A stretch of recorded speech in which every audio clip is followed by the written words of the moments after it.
Good morning, everybody. Today I am just going to start the second chapter of the maths, that is the polynomial. Okay. So before starting this topic only, the polynomial, I would like to do a quick revision of the basic thing that you studied in your previous classes. Okay. So in the previous classes, we know about the concept of the constant and variables, है ना. constant and variables क्या होते हैं, ये हम लोग class 6 से जब हम लोग एल्जेब्रा पढ़ाना स्टार्ट करते हैं तो उस समय से constant और वेरिएबल के क्या कंसेप्ट होते हैं ये हम लोग बताते हैं आपको. ठीक है, तो एक बार क्विक रिवीजन देख लेते हैं. कॉन्स्टेंट्स, कांस्टेंट का मतलब होता है फिक्स न्यूमेरिक वैल्यू, मतलब कोई भी एक ऐसा टर्म जिसका कि वैल्यू फिक्स होता है, जिसका वैल्यू फिक्स होता है वो सारे बिल्कुल भी मेरे लिए कांस्टेंट होते हैं. तो कांस्टेंट मेरे लिए फिक्स न्यूमेरिकल वैल्यू है, मतलब मैं एक नंबर से कांस्टेंट को रिप्रेजेंट कर सकता हूँ. जैसे यहाँ पे देखो सारे मैंने नंबर्स लिखे हैं, 3 -10 2/3, ये सारे मेरे लिए नंबर हैं. तो कांस्टेंट जिनका की वैल्यू फिक्स होता है वो सारे नंबर्स ही होते हैं जिनका वैल्यू फिक्स होता है. इट मीन्स जैसे 3 -10 2/3 और जो भी नंबर आप नंबर लाइन के ऊपर में जानते हो वो सारे नंबर जो है बिल्कुल भी कांस्टेंट की कैटेगरी में आते हैं. ओके.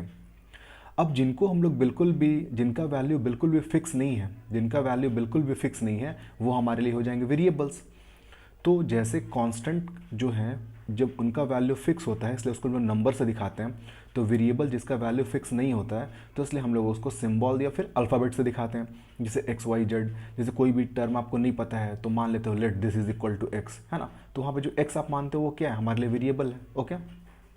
नाउ अगर एक कांस्टेंट और एक वेरिएबल को अगर मैं आपस में रिलेट करता हूँ by using basic mathematical operation. Basic mathematical operation क्या होता है, प्लस माइनस इंटू डिवाइड.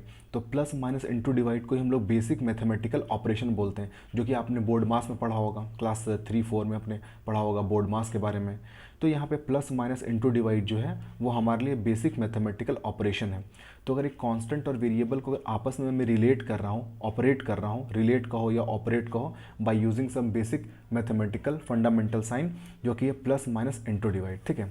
तो जैसे देखो यहाँ पे एक कांस्टेंट और एक वेरिएबल एडिशन में रिप्रेजेंट किया है, एक कांस्टेंट वेरिएबल सब्सट्रैक्शन में रिप्रेजेंट किया है, एक कांस्टेंट और वेरिएबल डिवीजन में रिप्रेजेंट किया है, और एक कांस्टेंट और वेरिएबल को मैंने मल्टीपल में रिप्रेजेंट किया है. ओके. तो जब एक कांस्टेंट और वेरिएबल को जब आपस में आप रिलेट करते हो by using some of the basic mathematical operation plus minus into divide, तो ये जो नया टर्म जो हमारे पास बनता है इसको हम लोग बोलते हैं एल्जेब्रिक एक्सप्रेशन. मतलब ये सारे हमारे लिए एग्जाम्पल है एल्जेब्रिक एक्सप्रेशन के. ठीक है. और मैंने कुछ और एग्जाम्पल यहाँ पे लिख के रखे हैं. जैसे देखो 3x² + 5x + 9, या 14x to the power -3 plus x² plus 3/4, या 3x का पावर 0.5 प्लस x का पावर 3/2 प्लस 14x, या 5x to the power √3 plus 2x² plus 10. तो यहाँ पे कुछ एग्जांपल्स मैंने लिखे हैं आपको एल्जेब्रिक एक्सप्रेशन के. ठीक है. तो अब पॉलिनॉमियल्स क्या होता है वो अब समझने का टाइम आ चुका है. ओके. तो पॉलिनॉमियल्स जो है वो बेसिकली आपको एल्जेब्रिक एक्सप्रेशन का एक छोटा सा पार्ट है ना. यहाँ पे ये सारे मैंने एग्जांपल्स जो लिख के रखे हैं वो सारे के सारे बिल्कुल भी एल्जेब्रिक एक्सप्रेशन है. ओके.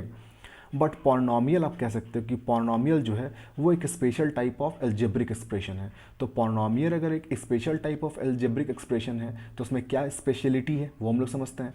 तो पॉलिनॉमियल एक ऐसा एल्जेब्रिक एक्सप्रेशन है जिसके केस में जो वेरिएबल्स हैं वो कभी भी आपको नेगेटिव नहीं होने चाहिए, फ्रैक्शन नहीं होने चाहिए, डेसिमल्स नहीं होने चाहिए, रूट नहीं होने चाहिए. मतलब वो एक तरह से पॉजिटिव नंबर होना चाहिए, पॉजिटिव नंबर. फिर से आप सुन लो कि कोई भी एक ऐसा एल्जेब्रिक एक्सप्रेशन जिसमें जो भी आप वेरिएबल इस्तेमाल कर रहे हो उसके जो पावर्स हैं वो कभी भी आपको नेगेटिव नहीं होने चाहिए, फ्रैक्शन भी नहीं होने चाहिए, डेसिमल नहीं होने चाहिए, रूट्स नहीं होने चाहिए. ठीक है. तो डेफिनेशन मैंने यहाँ लिख दिया, आप देख सकते हो कि an algebraic expression in which the variable involve having only non negative integer power is called polynomial. But अभी 3-4 चीज़ें मैंने आपको और बताई, वो सारी चीज़ें भी इंक्लूड होगी. जैसे यहाँ पे देखो, जैसे यहाँ पे 5x का पावर √3 प्लस 2x² प्लस 10 है. तो यहाँ पे देखो जो वेरिएबल इस्तेमाल कर रहे हैं उसका एक पावर आपको बिल्कुल भी रूट में आ रहा है. इसका मतलब ये सिर्फ और सिर्फ एल्जेब्रिक एक्सप्रेशन होगा, ये बिल्कुल पॉलिनॉमियल नहीं हो सकता है. ओके. क्योंकि यहाँ पे वेरिएबल का पावर, यहाँ पे कोई भी अगर एक वेरिएबल का पावर अगर आपको रूट में दिख जाता है तो इसका मतलब ये जो टर्म है ये सिर्फ और सिर्फ एल्जेब्रिक एक्सप्रेशन है, पॉलिनॉमियल नहीं हो सकता है. ये भी एग्जांपल देखो, 3x पावर 0.5। पहले तो देखो कि यहाँ पावर एक डेसिमल में आ रहा है, दूसरा देख लो पावर यहाँ फ्रैक्शन में आ रहा है। तो डेसिमल या फ्रैक्शन में अगर पावर मिलते हैं तो ये भी आपको बिल्कुल भी सिर्फ और सिर्फ अलजेब्रिक एक्सप्रेशन होगा, पॉलिनॉमियल बिल्कुल भी नहीं होगा। ओके, यहाँ पे देखो, यहाँ पावर तो आपको नेगेटिव दिख रहा है, तो पावर नेगेटिव नहीं होनी चाहिए, मतलब ये भी एक अलजेब्रिक एक्सप्रेशन है बट पॉलिनॉमियल नहीं होगा।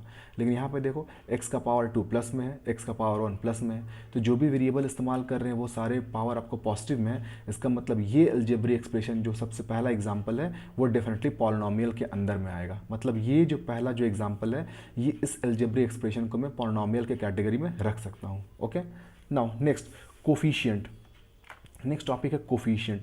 कोफिशिएंट का मतलब समझते हैं।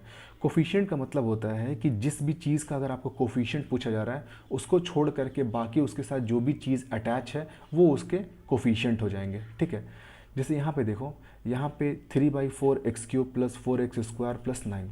अगर मैं पूछूं कि एक्स क्यूब का क्या कोफिशिएंट है तो इस वाले टर्म में एक्स क्यूब को छोड़ दोगे तो ये क्या नंबर बच रहा है 3/4। तो 3/4 जो है वो एक्स क्यूब का कोफिशिएंट है। अगर मैं एक्स स्क्वायर का कोफिशिएंट बोलूँगा तो एक्स स्क्वायर को छोड़ करके बाकी जो बचा ये 4, तो 4 जो हो जाएगा वो एक्स स्क्वायर का कोफिशिएंट हो जाएगा। और यहाँ पे ये 9, तो 9 के सामने तो कोई वेरिएबल नहीं है, तो कोई भी वेरिएबल नहीं है तो 9 जो है इसको मैं डायरेक्टली बोलूँगा एज अ कांस्टेंट। इसको हम लोग क्या बोलेंगे, कांस्टेंट, क्योंकि यहाँ तो वेरिएबल है ही नहीं। ठीक है, यहाँ पे देखोगे, यहाँ पे एक्स क्यूब है तो एक्स क्यूब का कोफिशिएंट क्या हो जाएगा √2।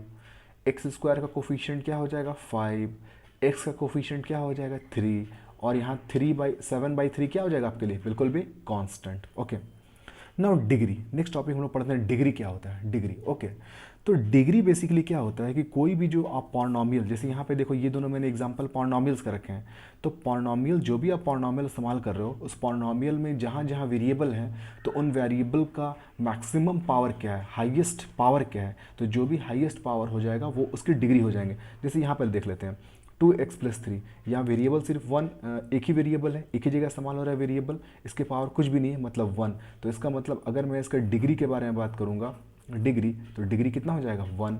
यहाँ पे देखो x दो जगह, यहाँ पे x का पावर कुछ भी नहीं है 1, यहाँ x का पावर 2 है, तो इसका अंदर मैक्सिमम पावर अगर बात करेंगे 1 और 2 में कंपेयर करेंगे तो 2 तो बड़ा नंबर है तो डिग्री 2 हो जाएगा।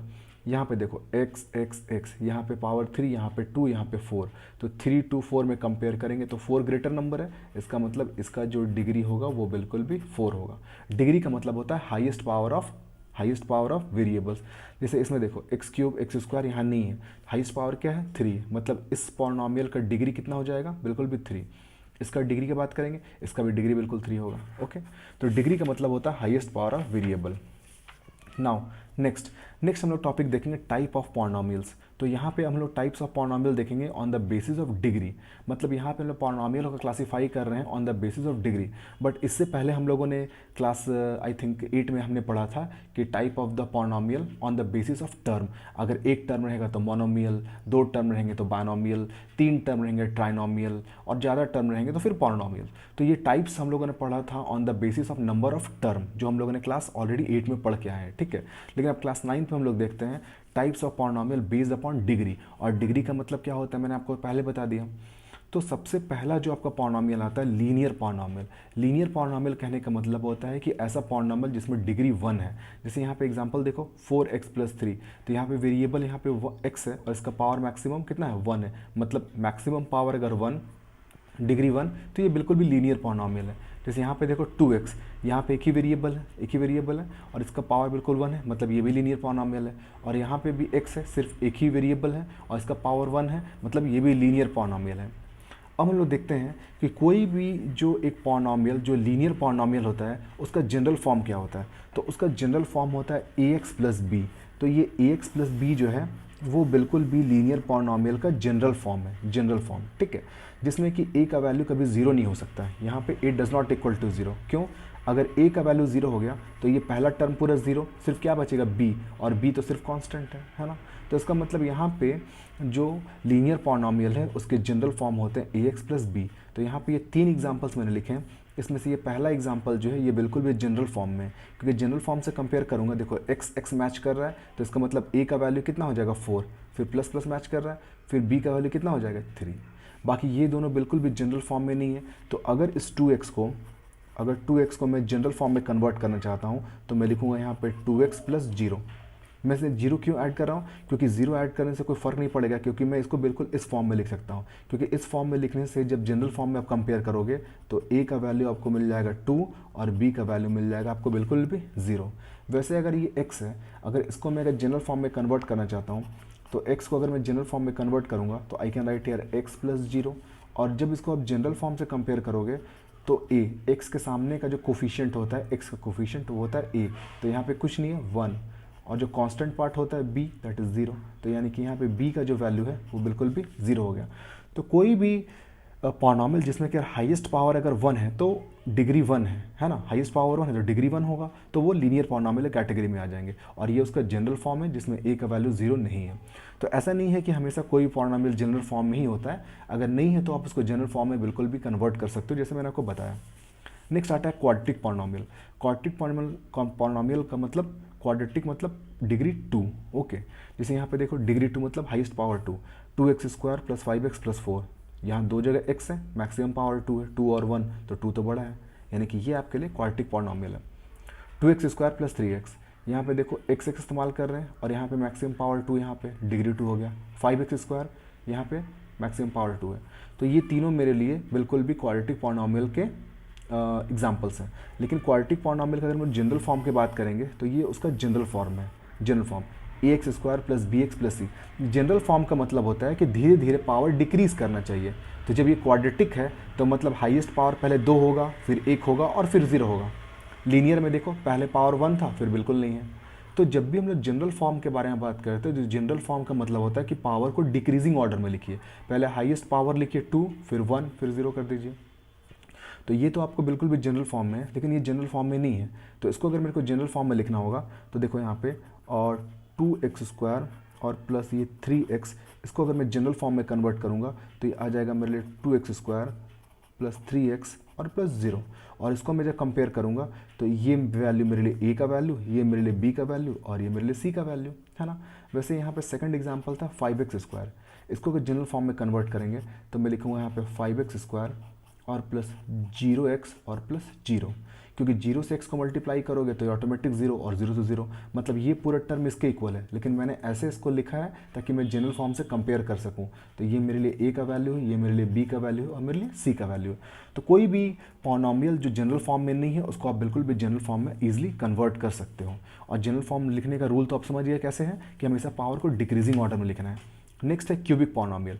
क्यूबिक पॉलिनॉमियल मतलब डिग्री जो होगा मैक्सिमम 3 होगा। तो देखो 5x cube plus 9x to the power square plus 3x plus 9, तो हाईएस्ट पावर मेरे को 3 दिख रहा है ना। तो यानी कि ये मेरे लिए क्यूबिक पॉलिनॉमियल है। तो जनरल फॉर्म जब लिखेंगे तो पावर बिल्कुल भी डिक्रीजिंग फॉर्म में लिखेंगे। अब देखो यहाँ पे ax क्यूब पावर 3, फिर bx स्क्वायर एक कम, फिर cx एक कम और लास्ट में बिल्कुल भी कांस्टेंट नंबर। तो ax cube plus bx square plus cx plus d and where a does not equal to 0। अब a क्यों 0 नहीं होता है? क्योंकि अगर a 0 हुआ तो ये पूरा टर्म खत्म हो जाएगा। तो हाईएस्ट पावर क्या बचेगा 2, तो हाईएस्ट पावर 2 मतलब ये तो क्वाड्रेटिक पहुंच जाएगा। इसलिए हर एक केस में कभी भी a का वैल्यू 0 नहीं होता है, क्योंकि a का वैल्यू 0 करोगे तो वो उसके जस्ट पहले वाला पॉलिनॉमियल में ट्रांसफॉर्म हो जाएगा, है ना।